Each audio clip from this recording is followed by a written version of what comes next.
es el vocal técnico de la Asociación Madrid Ciudadanía y Patrimonio, y os lo dejo, y bueno, pues nos va a contar, pues no sé, 1001 historias de las estatuas. Alberto, cuando quieras. Vale. Bueno, pues en primer lugar daros las gracias por invitarme y a vosotros, a todos los asistentes, por venir a esta conferencia. Es una conferencia que en principio yo he puesto muchísimas imágenes, a lo mejor en un momento dado se nos acaba el tiempo y no he terminado, pero como van siendo sucesivos monumentos, pues no pasa nada, se puede interrumpir casi en cualquier sitio. Y lo que sí voy a tratar es monumentos que estuvieron en retiro, monumentos que desaparecieron, se trasladaron a otros sitios, monumentos que se han trasladado incluso dentro del propio parque, o monumentos que han venido de fuera y están en el Parque del Retiro. Y lo que voy a intentar es seguir lo que pasa con esos monumentos, es decir, no me voy a limitar. Vemos este dibujo, nos fijamos abajo y vemos que hay 4 estatuas. Las de los lados son las estatuas raras, difíciles de reconocer, pero las de centro son claramente reconocibles las dos. Nos volvemos a encontrar con la colección real, nos volvemos a encontrar con las estatuas de Leone Leoni y Pompeo Leoni. Son la estatua de Felipe II y la estatua de María de Hungría. La estatua de María de Hungría no ha tenido descendencia, aunque es una obra maestra absoluta, es una verdadera belleza. Esa estatua, el legado de paños, es maravillosa. Sin embargo, de Felipe II sí ha tenido una descendencia muy curiosa. Y es que la de Felipe II se ha transformado en una estatua que en 1961 sirvió para celebrar el 4º centenario de la Capitalidad de Madrid. Se encargó al escultor Federico Cuyal Varela Mendiguntia que hiciese una réplica a doble escala. Y se encargó una para Madrid, que es esta que vemos que está en el Orlando Franco, y cuando la vio el alcalde de Valladolid en Madrid dijo: yo quiero otra para Valladolid, que es donde nació Felipe II. Con lo cual teníamos esta estatua estaba en Madrid, ya no la recordarán muchos de ustedes porque llevan muchos años sin poder verse, y la otra está en Valladolid. He traído esta foto para que se vea en Valladolid como se conserva actualmente y para que veamos la escala. No es como la del Prado, esta es el doble de grande. O sea, le encargaron al escultor porque un monumento público que va a estar en una calle, si lo hacemos de tamaño natural, queda pequeño. Estas estatuas son de tamaño natural. Son para ver en un salón o en un sitio muy recoleto. No pueden ponerse en un gran espacio. Para poner un espacio público sobre un gran versalles tienes que hacer la estatua más grande. Esta es la de Valladolid, hablo de tamaño. ¿Y qué ha pasado con la de Madrid? Porque la de Madrid es mucho que no la vemos. Pues esta de Madrid estaba en la anteplaza de la Almería. Algunos lo recordarán ustedes, era una belleza, esa estatua era el sitio perfecto con los atardeceres de Madrid y estaba justo ahí al lado de la Catedral de la Almudena y en la anteplaza de la Almería. ¿Y qué ocurrió? Pues que cuando comenzó la obra del Museo de Colecciones Reales se comenzó a desmontar la estatua y se excavó y se deshizo y ya no se puede poner porque ha cambiado toda la zona. Ahora resulta que el Museo de Colecciones Reales tiene ahí una reja de entrada donde o la tendríamos dentro de la reja dentro del museo o la tendríamos fuera. Se ha situado en una situación muy rara y el Ayuntamiento muy bien sabe qué hacer con ella. De hecho, hubo una propuesta hace unos años de ponerla en la Plaza de la Villa y quitarla de Álvaro de Bazán y traerla de Álvaro de Bazán aquí a la calle Montalbán. Era como un disparate. Entonces se hizo la de Álvaro de Bazán, que es una de las pocas estatuas de Madrid que no se ha movido nunca. Déjenla donde está, por Dios. Y ya está viendo esta ser por saltarina. Y además no creemos que la Villa de Madrid, que no le hizo ninguna gracia, que el Felipe II siempre estaba metiendo mano todos los reyes para nombrar a los alcaldes, creo que la clase de la Villa no les haría gracia a los villanos. La que ven en la foto de abajo es actualmente el pedestal. El pedestal está en la Casa Campo en ese estado. Es un montón de piedras desmontadas. Ese pedestal que tenía gigantesco pues se ha quedado ahí abandonado y la estatua sigue en un almacén municipal sin tener vínculos. ¿Qué más cosas veíamos en ese dibujo? Pues el tercer elemento que veíamos era la fuente. La fuente se veía muy bien. Era una fuente monumental rematada por esta estatua de Narciso Borghese. La estatua no se conserva porque la estatua que había en Madrid era de bronce. Lo vemos en el dibujo que es de color oscuro. Estos son réplicas que existen en escayola y en mármol. En la colección Borghese sigue existiendo. Y esta estatua, lo que sabemos, en la actual está en el Louvre, de la estatua Borghese, porque el príncipe Borghese, tras casar con Paulina Bonaparte, mucha de su colección fue comprada por Napoleón.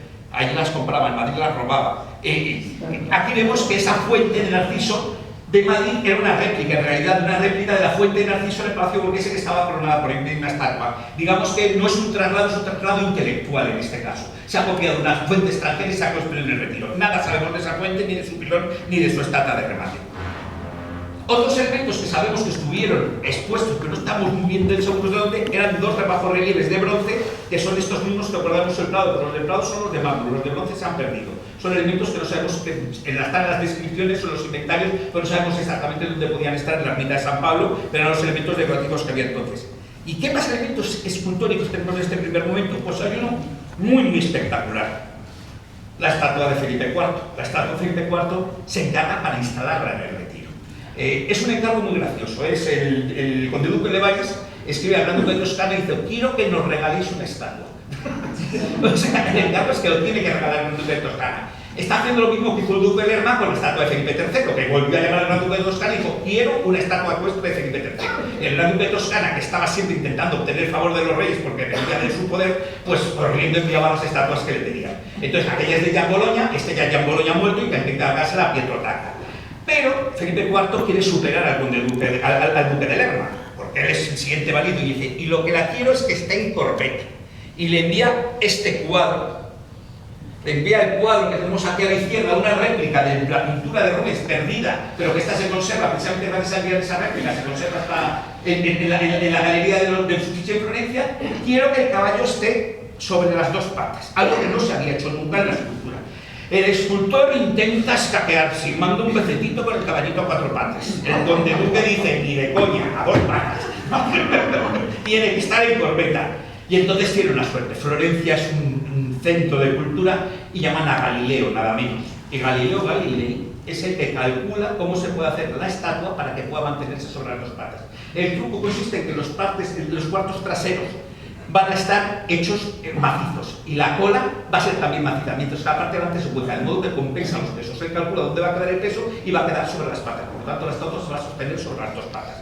El cuadro que vemos ahí es porque el pintor en un momento dado dice: necesito más imágenes del rey, porque imagínense, está haciendo la pintura en la estatua a distancia, no ha visto a Felipe IV en su vida y está haciendo la estatua. Y le envían ese cuadro, un cuadro de Velázquez, que se supone que es este que envía porque procede de la hija de Pietro Tacca y por eso está ahora en la galería también en Florencia. Envían estos cuadros para que se haga idea, y no solo envían esos cuadros, estos son bocetos previos de Velázquez, dibujos de Velázquez conservados en el British Museum de la estatua, intentando dar dibujos de cómo poder explicar la estatua, y también le envían un busto, que aquí vemos a Martínez Montañés, que viene a Madrid a hacer el busto del rey.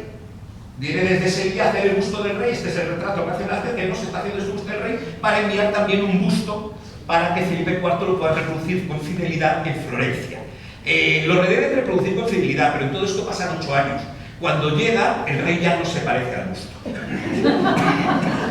Entonces, como ha venido Ferdinando Cata, que es el hijo del escultor, a Madrid, tiene que hacer un nuevo busto, ya viendo al rey de frente, y cambian la cabeza para que el nuevo busto sí se parezca al rey. El problema es que ha tardado mucho tiempo en todo el proceso. Y esta estatua estuvo pues en el Retiro, pero estuvo, digamos, en la parte que ahora ya no es parque, estaba en el palacio. He traído este dibujo porque es precioso, es un dibujo de... Se ha hecho más tarde, pero vemos la ermita de San Pablo ahí en la esquina a la derecha y vemos que todavía no está transformada, por lo cual tiene que ser antes de 1659, será hasta 1655. Vemos el mar del olivar de los monjes, de los jerónimos, porque lo que vemos detrás, este es el olivar que tenían los jerónimos, y fíjense en el detalle de arriba como cabalga por encima del caballo. Qué vista tan bonita desde Atocha, porque esto está hecho desde fuera de las tapias, y se veía el caballo cabalgando sobre ese olivar, el caballo de Felipe IV que asomaba en ese sitio. En 1675 a 1677, de repente se llevan el caballo nada menos que a Alcázar de Madrid. Mariana de Austria, que está gobernando en la minoría de edad de Carlos II, pero que quiere reforzar su poder, de nuevo un modo dinástico, es decir, yo soy la viuda de este señor, y por lo tanto me llevo la estatua para que quede claro quién soy yo. Está con el válido Valenzuela y hace poner la estatua en lo alto del Alcázar. Debía ser impresionante, porque imaginemos esa estatua que vuela hacia afuera, tú entrabas viendo ese caballo a punto de caerte a la cabeza, y me das mal rollo, pero debía ser realmente imponente. Pero claro, pasan 2 años, y 2 años después entra Juan José de Austria, Mariana de Austria, pierde el poder, entra ya a gobernar Carlos II, este es el nuevo válido, esto es un desfile con Carlos II, con Juan José de Austria, y hace que la estatua vuelva al Retiro. Así. Sabemos que la estatua, la vemos más de cerca el detalle, vemos unos detalles que hemos perdido, vemos que tiene el pedestal tenía unos adornos de bronce en las esquinas, y vemos en este dibujo de Nuevo Pont de 1776 que esos adornos seguían en 1776 cuando los vemos. En 1808, de nuevo, en un viaje de Bourgogne, aparece de nuevo que la estatua, copiando el nuevo grabo de Poz y tal. Pero en 1837 ha perdido los detalles decorativos y, sin embargo, la estatua sigue aquí. Pero el Palacio del Retiro ya está destruido en 1837. ¿Qué ha pasado? ¿Cómo es que la estatua, ahí lo dice en el texto, en el sitio del Buen Retiro, si el palacio lo han destruido los franceses en 1808 y este jardín ya no existe? La razón la tenemos aquí. La estatua la ven en el circulito de agua, ahí, ven el estanque grande del Retiro. Ven en la maqueta que abajo hay un estanquito y está la estatua en el estanquito. La estatua pasó a ponerse en el estanque que está actualmente donde está el general Martínez Campos. Ese estanque existía, se alimentaba con una noria que salía, la noria estaba precisamente en la noria cubierta que había en la casa de contrabandista, que es el Florida Park. Y entonces eso alimentaba ese estanque, y en ese estanque es donde Fernando VII hace trasladar la estatua a Felipe IV y va a permanecer en los jardines del Retiro durante unos pocos años, digamos, desde 1800, que termina la invasión francesa, hasta que la reina Isabel II decide trasladarla. ¿Y por qué decide trasladarla? Porque en efecto el rey Plazuelas no solo se ha cargado con el reino, sino que ha creado la plazota, no la plazuela. Ha creado esta explanada inmensa delante del Palacio Real. Él quería hacer una gran plaza delante del palacio, lo que tenía mucho sentido, y ha hecho derribar los edificios, pero no se ha construido nada en su lugar. Entonces simplemente ha tirado pues, un montón de edificios, el Teatro Los Caños del Peral entre ellos, ha tirado la iglesia de San Gil, ha tirado un montón de edificios que había en esa zona, la tienda de Campín, la parroquia de Palacio, y ha quedado esta explanada. Al fondo vemos ahí todavía el Monasterio de la Encarnación y el Palacio Real. Y entonces Fernando VII ha encargado a su arquitecto, a Isidro González, el González no lo pone sin firma Isidro Velázquez, pero eso parece que lo hace descendiente del pintor, no es del pintor, vamos, de Diego Velázquez, y no es de los pintores de los González Velázquez, de Zacarías González Velázquez y tal. Y entonces Isidro González Velázquez diseña esta plaza circular. Arriba vemos el Teatro Real, como se va a construir el Teatro Real, que es lo único que se va a construir, porque la plaza cuando comienza a construirse se abandona a medio hacer. Se abandona a medio hacer, hay todos construidos, pero es muy costosa la obra, y el rey Fernando VII abandona la obra. Y la obra se va a retomar muchos años después en Isabel II. Isabel II va a hacer una plaza mucho más sencillita, pues no se va a complicar tanto, va a hacer más jardines para ocupar todo el espacio, solo 2 edificios de viviendas a los lados, y en el centro, pues ya vemos que ahí hay un estanque. Esto es muy curioso porque esta plaza teóricamente la va a hacer Narciso Pascual y Colomer, es el que firma, pero en realidad son los ingenieros previos los que han hecho y han diseñado. Aquí tenemos los ingenieros Fernando Gutiérrez y Juan de Rivera Piferrer, que habían diseñado el nuevo proyecto y tal, con Juan Merlo. Ellos ya diseñan este pedestal con esta fuente y esa plaza donde se va a colocar el Felipe IV definitivamente. Felipe IV, tenemos aquí unos grabados mejores, porque el grabado anterior es de justo del año que se instala en 1843, se traslada del Retiro, se traslada en cuestión de horas, es muy poco tiempo lo que tardan en trasladarla, resumen de que los franceses tardaron no sé cuántos días en llevar una estatua y sin embargo en 3 horas se ha llevado desde el Retiro hasta aquí. La estatua era desmontable también, se sacaba el jinete y se sacaba la silla y se sacaba todo y luego se podía volver a montar y soldar. Por eso se pasaba la vida llevándolo de un lado para otro.